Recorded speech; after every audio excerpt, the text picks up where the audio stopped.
Insurance کے بارے میں، اسٹیٹ لائف انشورنس کے بارے میں ایک بندے نے پوچھا ہے، کیا وہ جائز ہے، لے سکتے ہیں اسٹیٹ لائف انشورنس؟ اب میں تو یہی کہتا ہوں کہ اس دور میں جو نا زیادہ لوگوں نے چھان بین کر کے کہا کہ یار معیاری جو نظام ہے نا اسلام کا،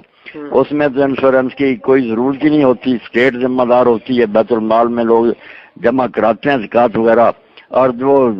ہو جاتے ہیں مقروض یا محتاج ان کو حکومت دیتی ہے۔ مگر ان حالات میں جب کہ چور ڈاکو ساری عمر کی کمائی چھین کر چلے جاتے ہیں، محمد تقی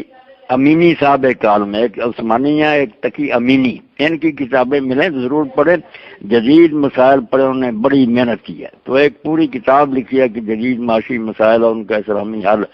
تو اس میں پھر مشرق و مغرب علماء کے فتاوے جمع کر دیے ہیں، جو خلاف بھی ہے ان کے بھی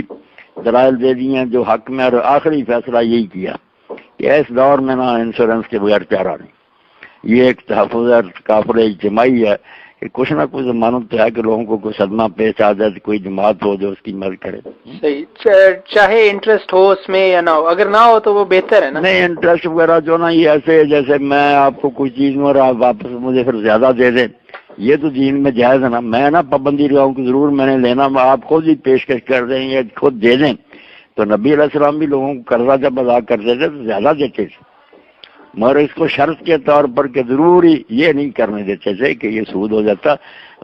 دیتے وقت اگر وہ 100 کی بجائے 150 دے دے تو کہتے یہ تو نیکی کی بات، اس نے بھی احسان کیا۔ اس کو سرا کہتے ہیں، امام خمینی اور سب لوگوں نے لکھا کہ یہ تامین جو ہے نا، تامین عربی میں اس کو کہتے ہیں نا کہ حفاظت کا ایک ذریعہ، تو یہ ٹھیک ہی ٹھیک ہے، جو لوگ وہ اپنی طرف سے کمپنی دیتی ہے دیتی رہے۔ اچھا، تو یہ یعنی کہ فرق چیز ہے، سود نہیں ہے یہ؟ نہیں، اس کو نا سود کے نہ کوئی سود کے نیت سے جمع کرائے،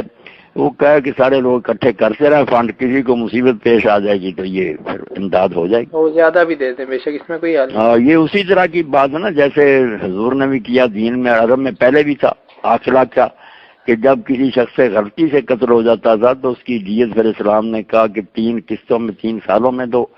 اور وہ آدمی نہ دے جس سے قتل ہوا کیونکہ اس کی بھی نیت قتل کی نہیں تھی، وہ پھر پورے خاندان کے بالغ مردوں پر بانٹ دیا جاتا تھا، اس کے سارے دادے کی اولاد پر وہ 3 سالوں میں وہ اکٹھا کر کے دے دیتے تھے، اور جب یہ خاندان کا نظام کچھ ڈھیلا پڑ گیا تو حضرت عمر نے دیوان بنا دیا، پھر دفتر کہ پورا محکمہ، یہ کمپنی جس میں وہ ملازمت کرتا نا، وہ اپنی تنخواہوں سے روٹی کرا کر اس کی مدد کرے،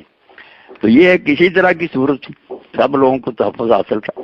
صحیح ہے، صحیح۔ ہاں، اچھا، اس میں کچھ علماء یہ کہتے ہیں کہ یہ گیم آف چانس ہے، کہ آپ پیسے دیتے رہتے ہیں دیتے رہتے ہیں دیتے رہتے ہیں، اگر آپ کو یہ حادثہ پیش آ گیا تو آپ کو پیسے ریٹرن ملتے ہیں، تو وہ کہتے ہیں یہ نہیں، ایک وہ قسم کا جو ہے جو ہوتا ہے نا قمار یا جوا، وہ یہ علماء نہیں سوچتے کہ اس میں تو سارا جاتا بھی رہتا نا، کبھی آیا کبھی سارا چلا گیا، جوا وہ ہوتا ہے، یہ جو ہے نا کہ اس کی رقم محفوظ ہے، کسی طرف نہیں جائے گی، مگر وہ کمپنی یا ادارہ جو ہے نا اکٹھا کر کے کاروبار کر کے جو جی چاہے کر کے اس کو زیادہ دے گی اپنی طرف سے۔ نہیں، لیکن ہمیشہ تو نہیں دیتی نا، صرف تب دیتی ہے جب اس کے ساتھ کوئی مسئلہ ہوتا ہے بندے کے۔ ہاں، یہ تو ہوتی ہے، ان کی ساری آپس میں صلح ہی اس بات پر ہے کہ حادثہ جس کو پیش آئے گا اس کی مدد کرے گی۔ اچھا، ٹھیک۔ یہ جو اصل ہو ہے نا چیپٹر کا اس میں آتی ہے،